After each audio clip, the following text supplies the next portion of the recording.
నమస్తే అండి. నేను ఏలూరు ఆశ్రమ్ మెడికల్ కాలేజ్లో అసిస్టెంట్ ప్రొఫెసర్ స్కిన్ డిపార్ట్మెంట్లో వర్క్ చేస్తున్నానండి. ఇప్పుడు నేను మీకు దేని గురించి మాట్లాడబోతున్నాను అంటే ఇంట్రాలీజనల్ ఇంజెక్షన్స్ అంటారు.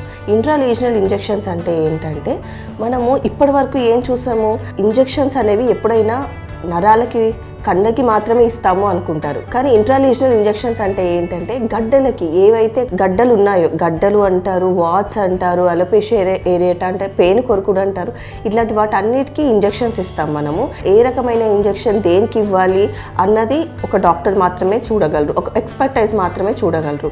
ఇప్పుడు ఎలా అంటే ఇప్పుడు పేను కొరుకుడు అంటారు, దానికి ఇంజెక్షన్ ఇవ్వాలి, కానీ అక్కడ ఆ వరకే ఇంజెక్షన్ ఇవ్వాలి. ఇప్పుడు కండకి కానీ నరాలకు కానీ ఇచ్చే ఇంజెక్షన్ కాదండి, అక్కడ ఏదైతే పెయిన్ కొరుకుడు ఉందో అక్కడ మాత్రమే ఇంజెక్షన్ ఇస్తాం మనం.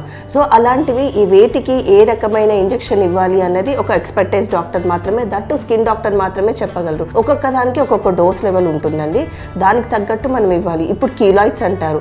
కీలాయిడ్స్ అంటే ఏంటంటే ఎప్పుడైతే ఒక దెబ్బ తగిలిందో మనకి అక్కడ కండ అనేది ఎక్కువగా పెరిగిపోతుంది. అది హైపర్ట్రోఫీ స్కార్ అవ్వచ్చు, కీలాయిడ్ అవ్వచ్చు. అది హైపర్ట్రోఫీ స్కారా, కీలాయిడా, ఎలాంటి రకమైన కండ అన్నది డాక్టర్ మాత్రమే చూసి దానికి ఏ రకమైన ట్రీట్మెంట్ ఇవ్వగలరో స్కిన్ డాక్టర్ మాత్రమే చెప్పగలరు.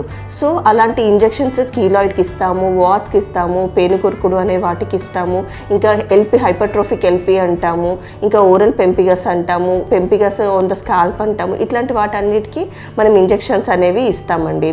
ఇప్పుడు అలాంటి ఇంజెక్షన్స్ అనేది మీరు దేనికైతే ఎంత డోస్ అయితే ఇవ్వాలి అనుకుంటున్నారో అది డాక్టర్కి మాత్రమే తెలుస్తుంది. సో మీకు ఏవి పడితే ఆ ఇంజెక్షన్లు, ఆర్ఎంపీతో ఇంజెక్షన్స్ అలాంటివి తీసుకోవడానికి వీల్లేదండి.